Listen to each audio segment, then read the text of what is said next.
Salut les amis, aujourd'hui on va voir les 4 raisons majeures, les 4 obstacles majeurs qui empêchent les fumeurs de s'arrêter de fumer.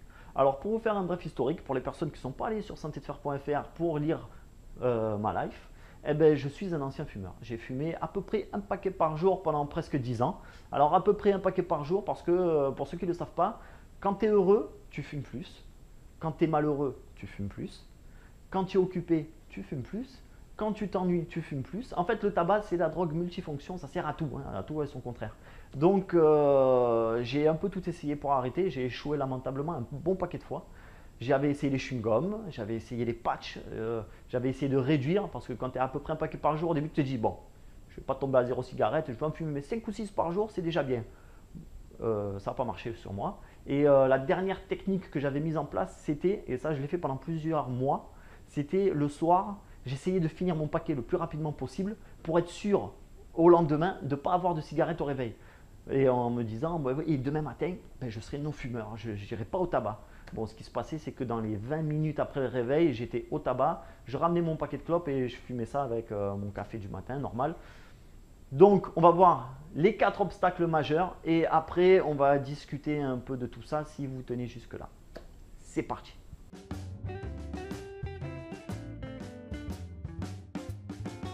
Obstacle numéro 1, j'attends le bon moment pour arrêter de fumer. C'est quoi le bon moment? Le bon moment déjà, je pense que c'est pas au mois de mars parce que mars il commence à faire un peu beau. En avril, c'est Pâques, il y a le chocolat, la bouffe en famille, je peux pas arrêter de fumer maintenant. En mai, c'est l'anniversaire à Georgette.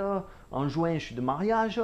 Juillet, août, c'est les vacances, je vais pas me stresser pendant les vacances. Septembre, c'est la rentrée. Ensuite, c'est les vacances de la Toussaint, c'est le seul moment où j'ai pu poser les congés. Et puis après, c'est les fêtes de fin de l'année. Il n'y a pas de bon moment pour arrêter de fumer. Voilà, ça n'existe pas. C'est un concept le bon moment. Il n'y a que 2 états en fait, plus ou moins dans la vie, c'est où tu es heureux ou tu es malheureux. Quand tu es heureux, tu n'as pas envie d'arrêter de fumer. Tu es heureux, tu le vis bien, tu es là, tu fumes, je suis heureux, je suis bien. Pourquoi tu veux que je remette en cause alors que c'est le bonheur?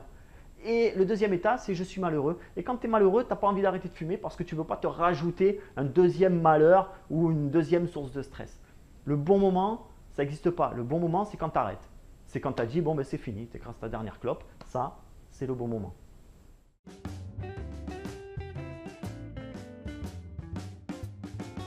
Obstacle numéro 2, je vais essayer d'arrêter de fumer, qui d'un point de vue linguistique, indirectement, admet déjà l'échec. Tu n'essayes pas quelque chose dont tu es sûr que tu vas réussir. Lorsque tu décides d'aller faire les courses, tu ne dis pas chérie, je vais essayer d'aller faire les courses. Hein. Non, non, tu dis juste chérie, je vais faire les courses. Parce que tu sais très bien qu'il n'y a pas d'obstacle. Et bien là, c'est la même. Si tu pars en disant je vais essayer d'arrêter de fumer, ça veut dire que tu pars déjà dans l'idée que tu peux échouer. Et qu'il est très probable d'ailleurs que tu échoues. On n'essaye pas d'arrêter de fumer. On arrête de fumer. C'est un choix, c'est tout, c'est une décision. Bon, ben, j'arrête de fumer. Tous les jours sur Terre, tu as des centaines de milliers de personnes qui arrêtent de fumer et qui n'en crèvent pas. Et elles y arrivent très facilement. Donc, on arrête d'essayer d'arrêter et on arrête de fumer. C'est tout.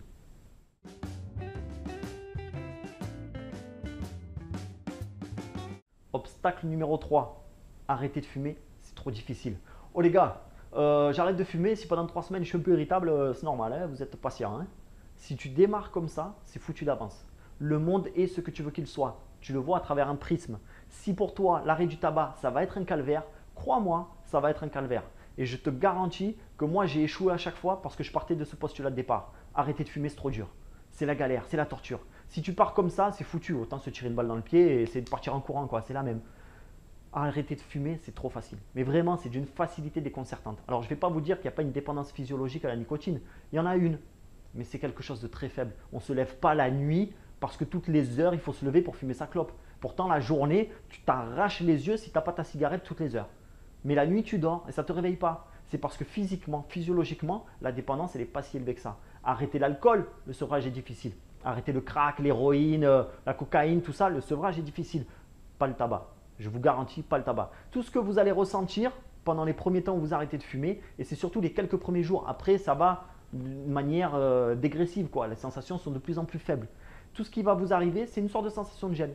Un peu comme si dans le dos, ça vous gratte quelque part, mais vous ne savez pas trop où. Ce qui se passe, c'est que si vous focalisez sur votre sensation de grattage, vous allez devenir fou parce que vous n'arrivez pas à localiser. C'est quelque chose qui est trop subtil.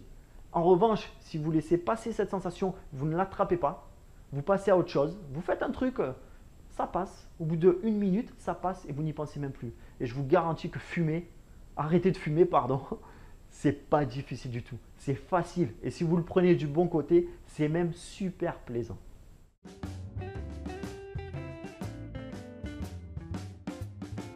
Obstacle numéro 4. La vie ne sera jamais pareille sans cigarette. Et c'est vrai, la vie est 10 fois meilleure, 100 fois meilleure, 1000 fois meilleure sans cigarette. Le problème, c'est qu'on fait souvent des associations d'idées. C'est-à-dire que quand tu bois ton café, tu fumes ta clope. Et tu penses que si on t'enlève la clope, le café, c'est de la merde. Faux. Moi, je bois des cafés tous les jours. J'adore le café. Je ne pense jamais à la cigarette. Non, j'adore le café pour ce qu'il est, pour le café. Et je vous garantis que je ne fais pas d'association. Et c'est la même chose pour la pause au boulot. Quand tu prends ta pause, tu crois que si demain, tu n'as plus ta cigarette, la pause, ça ne sera pas pareil. Non, je te garantis que ta pause, tu seras content de la prendre. Parce que c'est la pause qui est agréable. Ce n'est pas la cigarette, c'est la pause. Et c'est pareil pour les fins de repas. Et c'est pareil pour les soirées entre potes. Et c'est pareil pour les repas de famille, entre amis, tout ce que vous voulez. Vous faites des associations. Ce sont ces activités-là qui sont agréables. Et vous y avez greffé la cigarette dessus. Ce qui fait que vous pensez que c'est lié. Mais demain, tu enlèves la clope, il n'y a aucun problème. Tu vas vraiment kiffer. Moi, je suis non-fumeur. Tous mes potes non-fumeurs autour de moi, je te garantis qu'ils aiment bien boire un café. Ils aiment bien prendre leur pause au boulot et ils aiment bien passer des moments avec leurs potes ou faire des repas de famille, il n'y a aucun problème. Et ils vivent pleinement le moment. Donc, cessez d'associer la cigarette avec vos instants de bonheur. C'est faux. C'est vous qui l'avez greffé. Ces instants-là, ils sont pas moins bien sans la clope. Ils sont même meilleurs parce qu'à la limite, ton café, tu vas vraiment le savourer pour le goût du café. Tu vas vraiment savourer le repas parce que tu auras plus de goût, plus d'odorat. Donc, voyez le bon côté des choses. Effectivement, la vie sans cigarette ne sera pas pareil. Ce sera encore mieux.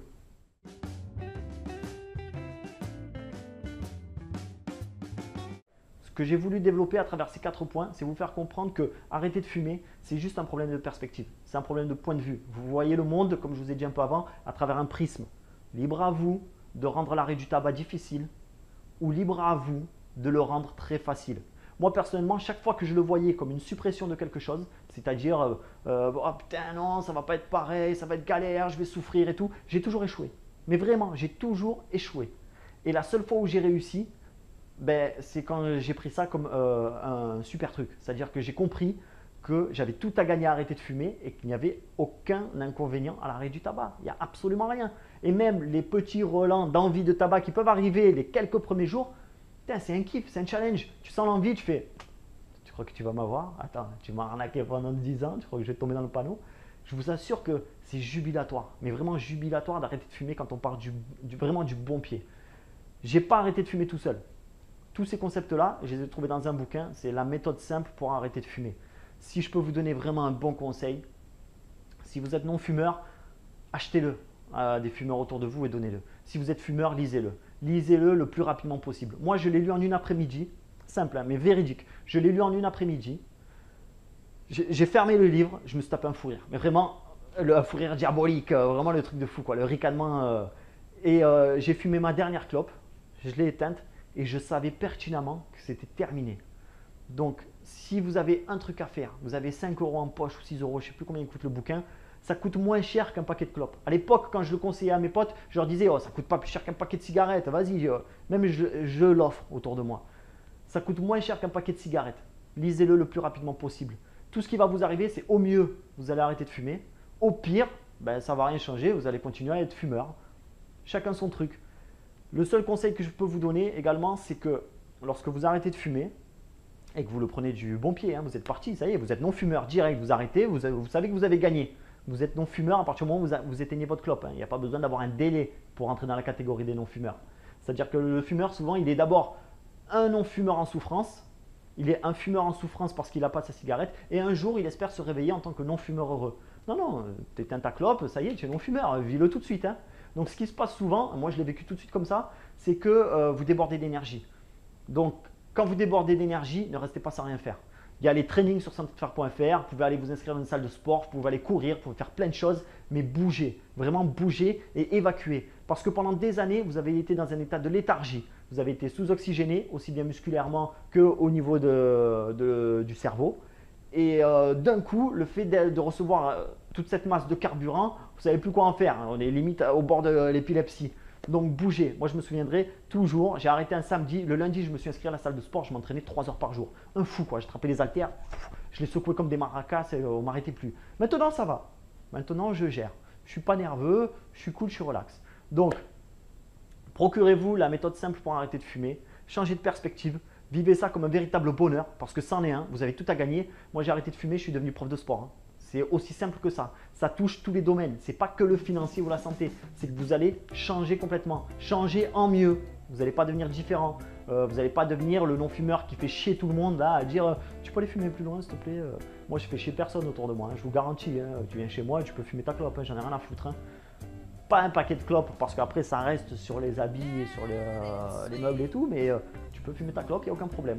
Donc on arrête de fumer très facilement. On est heureux de le faire. On embrasse une nouvelle vie et je vous dis à bientôt pour de nouveaux conseils sur santédefer.fr. Salut les amis.